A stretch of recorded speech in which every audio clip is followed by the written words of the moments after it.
Hello students, myself Arun Kumar Sharma, your history teacher. I hope you will be fine. Today we will resume the last theme 3, an empire across 3 continents. Roman Empire, 27 BCE to 7th century CE. Topic 1. Which were the two powerful empire ruled over most of the Europe. सब most of Europe पर कौन से powerful empire थे कि जो rule करते थे. The two most powerful empire that ruled over most of the Europe were Rome and Iran. ये दोनों थे, Rome and Iran empire. Topic 2. Which sea separate the continents of Europe and Africa. Europe और Africa को कौन सा जो सी या समुद्र है वो कि अलग करता था. Mediterranean sea separate the continents of Europe and Africa. Mediterranean sea means भूमध्य सागर इन दोनों कॉन्टिनेंट्स को अलग करता है. Topic 3. Which river made boundaries. Which river made boundaries of the Roman empire from the north side. North side से कौन सी रिवर इसकी बाउंड्री या सीमा तैयार करती है. The boundaries of Roman empire were surrounded by the two great rivers, the Rhine and the Danube. Topic 4. What was the other name of the Roman empire in 3rd century. इसका दूसरा क्या नाम था. In the 3rd century Roman empire was called the early empire. इसको early empire भी बोला जाता था. Topic 5. Which languages were used for administrative purpose in the early empire of Roman civilization. Roman civilization में कौन सी जो लैंग्वेज थी जो बहुत ही जो एडमिनिस्ट्रेटिव पर्पज यानी प्रशासनिक कार्यों के लिए वर्क के लिए यूज़ की जाती थी. For the purposes of administration Latin and Greek were the most widely use language. सबसे ज़्यादा लैटिन और ग्रीक लैंग्वेज का ही यूज किया जाता था. Topic 6. Which languages were spoken in upper classes in the east and west of the early empire of the Rome. जो upper class थी तो उसके ईस्ट और वेस्ट जो पार्ट थे उनमें कौन सी लैंग्वेजेस को स्पोक किया जाता था, बोला जाता था. The upper classes of the east spoke and wrote Greek, those of the west in Latin. यानी ईस्ट में ग्रीक बोली जाती थी और वेस्ट में Latin language. Topic 7. Who established regime in 27 BCE. 27 BCE में किसने अपना रिजीम स्थापित किया था. The regime was established by Augustus 27 BCE.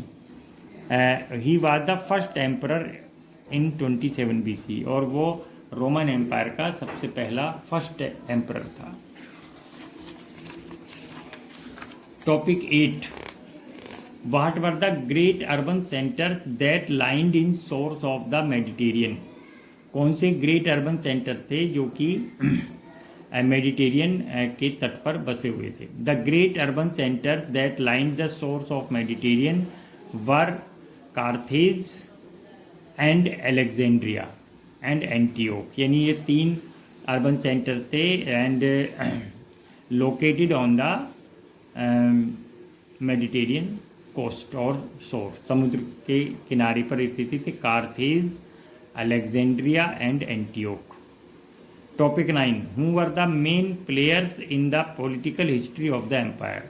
इसमें जो पॉलिटिकल हिस्ट्री एम्पायर की उसके मुख्य खिलाड़ी या मुख्य पार्ट कौन थे. The emperor, the aristocracy and the army were 3 main players of the political history. Emperor सम्राट, एरिस्टोक्रेसी कुलीन तंत्र, a group of powerful and wealthy persons within the society and the army और सेना. ये 3 जो main player थे. How did. Topic 10. How did corruption come in administration system in the late Roman bureaucracy. उसमें corruption कैसे आया administrative system में, bureaucracy के. In the late Roman bureaucracy, the higher and the middle echelons means officials, अधिकारी, was a comparatively affluent group, यानी उस समय ये एक बहुत ही प्रभावशाली ग्रुप या समूह बन चुका था.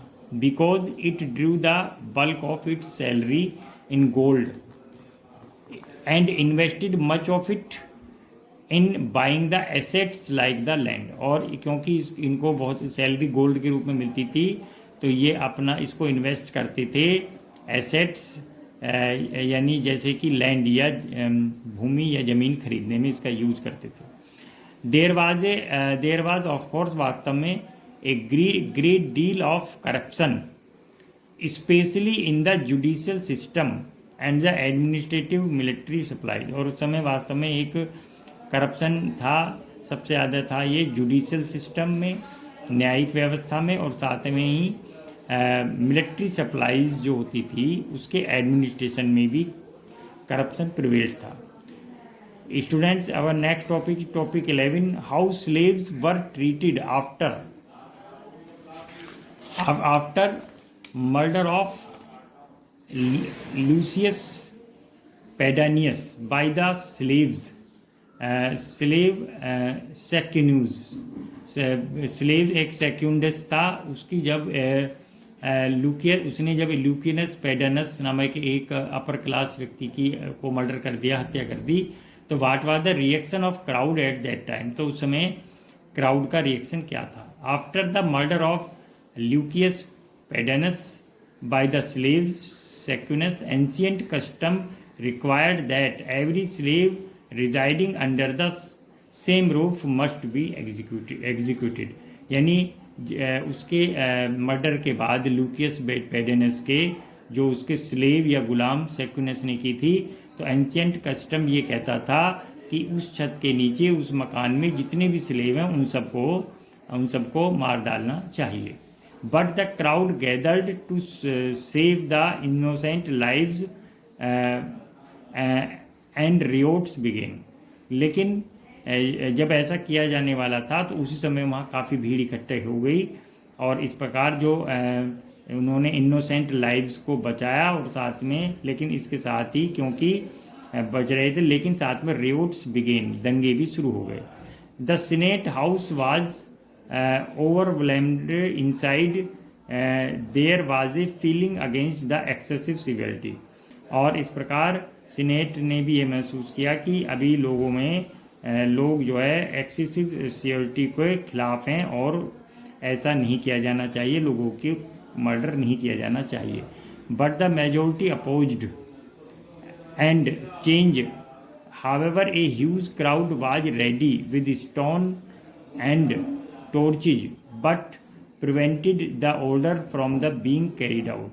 लेकिन मेजॉरिटी ने इसका अपोज किया और कहा कि नहीं, ऐसा नहीं होना चाहिए. लेकिन अगर दूसरी तरफ देखा जाए तो जो क्राउड थी, जो भीड़ थी, वो तैयार थी अपने पत्थरों के साथ और अपनी टॉर्च का मतलब अपने मशालों के साथ कि अगर मारा जाता है तो वो रिटेलिएट करेंगे, उसका जवाब देंगे. लेकिन फिर ऐसा ऑर्डर आया कि ऐसा नहीं होना चाहिए, इसलिए ये सारा चीज़ें रुक गई. Topic 12, what was the post Roman mean in 540s. 540s का मतलब में पोस्ट रोमन का मीन्स क्या था. The general prosperity was specially marked in east में लोग प्रॉस्पर थे. Where was a population was still expanding till the 6th century. और अभी भी पॉपुलेशन लगातार 6th सेंचुरी तक एक्सपेंड होती जा रही थी और बढ़ती जा रही थी. Despite the impact of the plague, which affected the Mediterranean in 540s. 540s में मेडिटेरियन के आसपास के जितने भी रीजन या इलाके थे उनको प्लेग नामक एक बीमारी ने प्रभावित किया था, अफेक्ट किया था.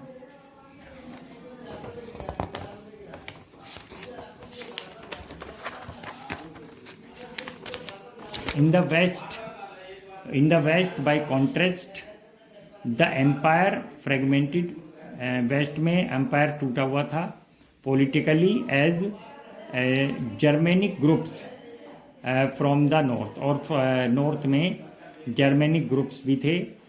जर्मेनिक ग्रुप्स ने took over all the major provinces, उन्होंने जितने भी बड़े बड़े जो प्रोविंस थे उनको टुक ओवर यानी कब्जा कर लिया जर्मेनिक ग्रुप ने। एंड एस्टेब्लिश्ड किंगडम्स, और उन्होंने एक स्थापित किंगडम स्थापित की। Are best described as post Roman, और उसे बोला जाता है पोस्ट रोमन। टॉपिक थर्ड, हूँ आज कोलुमेला। कोलुमेला कौन था? Columella a first century writer who came from the south of Spain. First century का राइटर था और ये स्पेन के साउथ से आया था। Recommended that land owner should keep a reserve stock of implements and tools. उसने कहा कि जितने भी लैंड ओनर्स हैं उन सबको अपने पास रिजर्व स्टॉक होना चाहिए उनके पास इम्प्लीमेंट्स एंड टूल्स का। Twice as many as they needed, जितना जरूरत है उसके ट्वाइस दुगने। To improve the situation of labourers, इससे लेबरर्स की सिचुएशन में सुधार हो सकता है। Topic 14, what had occurred after prophet Muhammad's death in 642। 642 से पहले ही उनकी डेथ हो गई थी, लेकिन 642 में मोहम्मद की डेथ के बाद क्या हुआ? बाई 642 तक do AD barely 10 years after prophet Muhammad death. Prophet Muhammad की डेथ हुई थी 632 AD में, और उसके 10 ईयर्स बाद यानी 642 में large parts of both the eastern Roman and Sasanian empire, जो तो ईस्ट रोमन थे और ससेनियन एम्पायर थे, had fallen to the Arabs, वो अरब के हाथ में आ गए। In a series of confrontation, यानी जब उनमें युद्ध हुआ, लड़ाई हुई, बहुत सारे युद्ध हुए, तो सब अरब लोगों ने उनको टुक ओवर या सीज कर लिया, कब्जा कर लिया। थ्रू दीज कॉन्क्वेस्ट, और इन युद्धों इन कॉन्क्वेस्ट के साथ, इन इस विक्ट्री के साथ, which eventually century later extended up to Spain, जो एक सेंचुरी के बाद स्पेन तक भी फैल गई। सिंध एंड सेंट्रल एशिया तक भी अरब लोग ने अपने आप को स्प्रेड किया, फैलाया, विस्तार किया, एक्सटेंशन किया अपने रिजीम का, शासन का। Topic 15, what does the term republic, republic का मीन्स क्या है? After refer to in the history of the Roman empire, Roman empire में रिपब्लिक का मीन्स क्या था? The republic was the name for a regime in which the power lay with the senate, जिसमें power senate के हाथ में थी। A body dominated by a small group of wealthy families who form the nobility, यानी रोम के अंदर जो एक स्मॉल ग्रुप था वेल्दी फैमिलीज का, जो कि नोबिलिटी भी बनाते थे। हाई ऑफिशियल्स या official in the with in the Rome empire, उन्हें सीनेट बोला जाता था। Senate just like a Rajya Sabha और the council of state in India at the present time, senate. The Republic represented the government of nobility exercised through the body called the senate। इस प्रकार ये Republic था, ये government थी nobility की, high officials की, बड़े अधिकारियों की, और ये अपनी, और इसको जो इसके ऊपर जो बॉडी से कंट्रोल करती थी उसे बोला जाता था senate. The Republic lasted from 59 BCE तक ये चलता रहा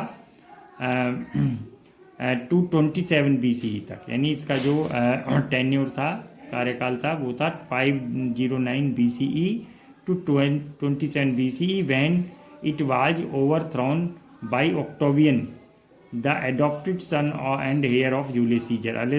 जूलियस सीजर के एडॉप्टेड सन ऑक्टेवियन ने इसको जब तक ओवरथ्रो कर लिया और इसको फिनिश कर दिया। Students, some questions you have to write in your notebook. Which were the two powerful empire ruled over the most of Europe? Very short. Which sea separates the continents of Europe and Africa? Very short. Which river made boundaries of Roman Empire from the north side? Very short. What was the other name of the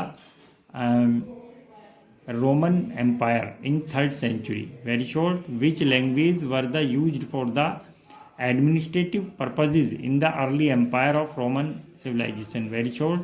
Which languages were spoken in upper classes in east and west the early empire?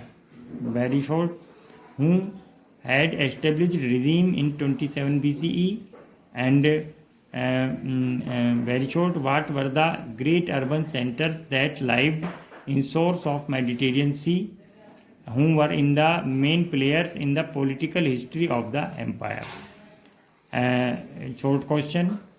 How slaves were treated and treated murder of Lucius Pedanus by his slave Secundus. What was the reaction of crowd at that time? Question. Next question. How did corruption come in the administrative system in the late Roman bureaucracy? Next question. Question 12. What was the most Roman mean in 540s? And whom was next? Whom was Columella? And last question. What have focused? What occupied after Prophet Muhammad death? These are all the short questions. Thank you very much.